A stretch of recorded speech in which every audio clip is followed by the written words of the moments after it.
लक्ष्मीनाथसमारम्भां नाथयामुनमध्यमाम्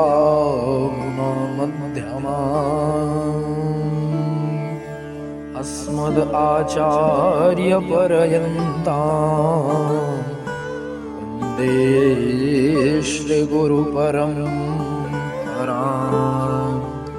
वन्दे श्रीगुरुपरम्परां। जय श्री लक्ष्मी नारायण भगवान की।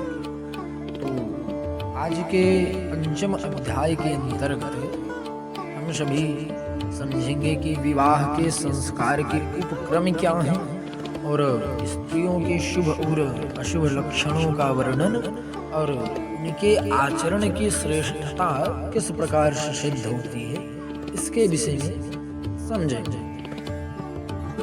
तब इस पर सुमंत मुनि बोले कि हे राजन, गुरु के आश्रम में ब्रह्मचर्य का पालन करते हुए स्नातक वेद अध्ययन कर गृहस्थाश्रम में प्रवेश करना चाहिए। यहाँ पर शर्त यह भी रखी गई है कि स्नातक जो ब्रह्मचारी था, यद्यपि गुरु आदेश करे तभी उसको गृहस्थाश्रम में प्रवेश करना चाहिए और घर आने पर उस ब्रह्मचारी को पहले पुष्पमाला पहनकर शैया पर बैठाकर, है ना। यहाँ पे ध्यान देने योग्य बात क्या है कि जो ब्रह्मचारी होते हैं वह कभी शैया पर नहीं बैठते, है ना। इसीलिए यद्यपि ब्रह्मचर्य के पश्चात गृहस्थाश्रम में प्रवेश कर रहे हैं तो शैया पे बैठाया जाता है और उनकी मधुपर्क विधि से पूजन करनी चाहिए। उसके पश्चात गुरु से आज्ञा ले, तब शुभ लक्षणों से युक्त सजातीय कन्या से विवाह करना चाहिए। राजा शतानीक के मन में कुछ संशय हुआ, तब शतानीक ने पूछा कि हे मुनीश्वर, आप प्रथम स्त्रियों के लक्षणों का वर्णन करें जिससे कलिकाल में व्यक्तियों के जीवन में कुछ धर्मयुक्त बातें बची और साथ में इन लक्षणों से युक्त कन्या शुभ होती है और इन लक्षणों से युक्त कन्या अशुभ होती है, उसके विषय में बताने का कष्ट करें। सुमंत मुनि बोले कि राजन, पूर्व काल में ऋषियों के बहुत ही आग्रह करने पर अत्यंत गोपनीय बात ब्रह्मा जी ने स्त्रियों के जो उत्तम लक्षण कहे गए हैं उनको संक्षेप में बतलाया। ठीक वही बातें आज मैं आपके सम्मुख रखता हूँ, कृपा पूर्वक ध्यान से समझे। और इसके पश्चात श्री ब्रह्मा जी ने कहा, पूर्व काल की चर्चा है कि ऋषिगणों जिस स्त्री के चरण लाल कमल के समक्ष कांति वाले अत्यंत कोमल और भूमि पर समतल रूप से पड़ते थे, अर्थात बीच में ऊंचे न रहे, वे चरण उत्तम एवं शुभ भोग प्रदान करने वाले होंगे। जिस स्त्री के चरण रूखे फटे हुए और मांस रहित और नाड़ियों से युक्त हो, वह स्त्री दरिद्रा और दुर्भगा होती है। और यदि पैर की अंगुलियां परस्पर मिली हो, सीधी हो, गोल हो, स्निग्ध और सूक्ष्म नखों से युक्त हो, तो ऐसी स्त्री अत्यंत ऐश्वर्य को प्राप्त कराने वाली होती है और राजमहिषी भी होती है, अर्थात राज्य का भोग करने वाली होती है, किसी उच्च पद पे आसीन होने वाली होती है। छोटी अंगुलियां आयु को बढ़ाती है, लेकिन विरल अंगुलियां धन का नाश करती है ना। जिस स्त्री के हाथ की रेखाएं गहरी हो, स्निग्ध हो और रक्तम वर्ण की हो, वह शुभ भोगने वाली होती है। इसके विपरीत टेढ़ी और टूटी हुई हो तो वह दरिद्रा होती है। जिसके हाथ में कनिष्ठा के मूल से तर्जनी तक पूरी रेखा चली जाए तो ऐसी स्त्री 100 वर्ष तक जीवित रहती है और यद्यपि न्यून हो तो कम आयु वाली होती है। जिस स्त्री के हाथ की अंगुलियां गोल, लंबी, पतली और मिलाने पर छिद्र रहित हो, वह सुख और भोगों को प्राप्त करती है। जिसके नख बंधुजीव पुष्प के समान लाल एवं ऊंची और स्निग्ध हो तो वह ऐश्वर्य को प्राप्त करती है। और रूखे टेढ़े अनेक प्रकार के रंग वाले अथवा श्वेत या नीले पीले नखों वाले स्त्री दुर्भाग्य और दारिद्र्य को प्राप्त करती है। जिस स्त्री के हाथ फटे हुए हो, रूखे हो, विषम हो, अर्थात ऊंचे नीचे एवं छोटे बड़े प्रकार के हो, वह कष्ट को भोगती है। जिस स्त्री की अंगुलियों के पर्वों में अपार सुख और अक्षय धन को प्राप्त करने वाली है ना। और जिस स्त्री का मणिबंध सुस्पट 3 रेखाओं से सुशोभित हो वह चिरकाल तक अक्षय भोग और दीर्घ आयु को प्राप्त करती है। कई स्त्रियों के हाथ में यव अर्थात जव का भी चिन्ह, तो इस प्रकार की स्त्रियां भी विवाह योग्य कही गई। जिस स्त्री की ग्रीवा में 4 अंगुल के परिमाप में स्पष्ट 3 रेखाएं, वह सदा रत्नों के आभूषण को धारण करने वाली बंध की हस्वग्रीवा वाली व्रतवत्सा होती है, अर्थात मृत संतान को उत्पन्न करने वाली होती है।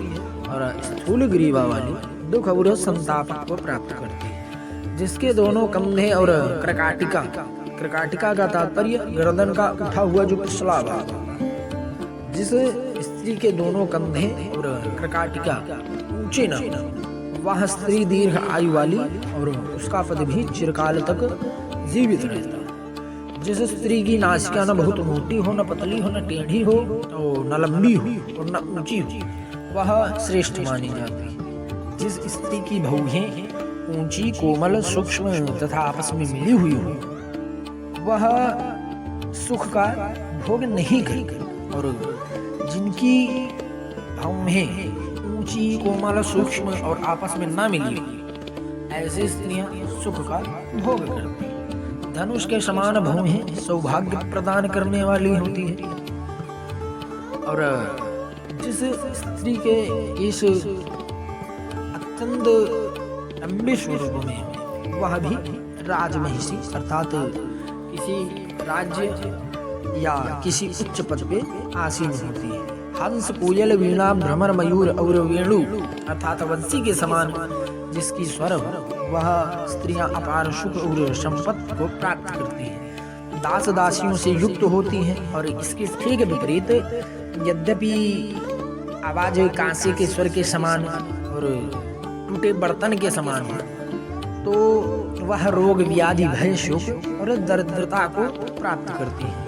हंस, गायब, वृषभ और चक्रवाक और मदमस्त हाथी के समक्ष चलने वाली स्त्रियां कुल को विख्यात बनाने वाली और किसी राजा की रानी होती है। श्वान, शियार और कौवे के समान गति वाली स्त्री निंदनीय कही गई है। वृक्ष के समान गति वाली दासी और द्रुतगामिनी स्त्री बंध की होती है। और स्त्रियों के विषय में बहुत ही विशिष्ट बातें आगे बतलाई गई, जैसे कपिला वर्ण वाली अधिकांगी, रोगिणी, रोमों से रहित, अत्यंत बौनी, छोटी और वाचाल और पिंगल वर्ण वाली कन्या से विवाह कदापि नहीं करना चाहिए। और विशेष करके यद्यपि बात करें नक्षत्र, वृक्ष, नदी, म्लेच्छ, पर्वत, पक्षी, सांप इत्यादि और दासी के नाम पर जिनका नाम हो, वह भी अशुभ मानी गई है।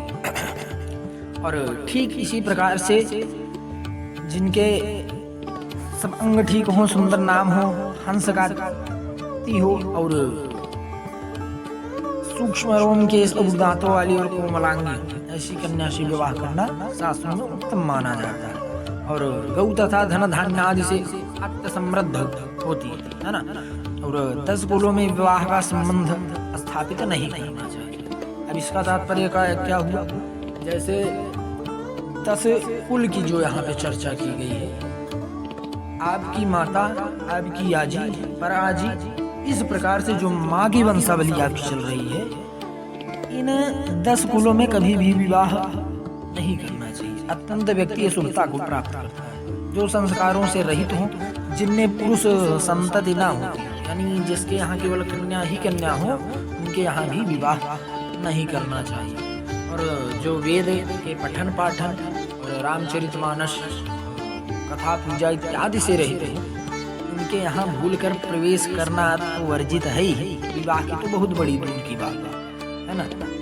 और जिनमें स्त्री पुरुषों के शरीरों पर बहुत लंबे केश हों, जिनमें तरह तरह की बीमारियां इस प्रकार की विषय हों, तो उनके यहाँ भी भूल के रिश्ता नहीं करना चाहिए। इसका कारण यह माना जाता है कि इस प्रकार के व्यक्ति पितृदोष से कहीं न कहीं पीड़ित रहते हैं। तो यद्यपि पितृदोष से पीड़ित वाले व्यक्ति के यहाँ संबंध स्थापित करते हैं, तो आप भी उस दोष के भागी माने जाते हैं।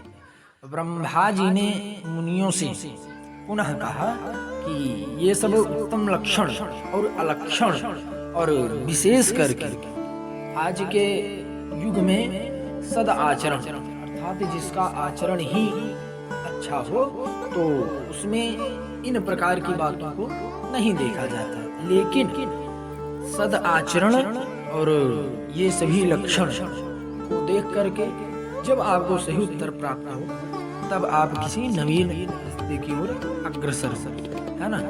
और जो सुंदर तो हो लेकिन सद आचरण न, उसके यहाँ भी विवाह नहीं करना चाहिए। तो इस प्रकार की स्त्रियों के विषय में लक्षण और अलक्षण का वर्णन हमारे पंचम अध्याय में हुआ। बोलिए भगवान भानु भास्कर की जय हो।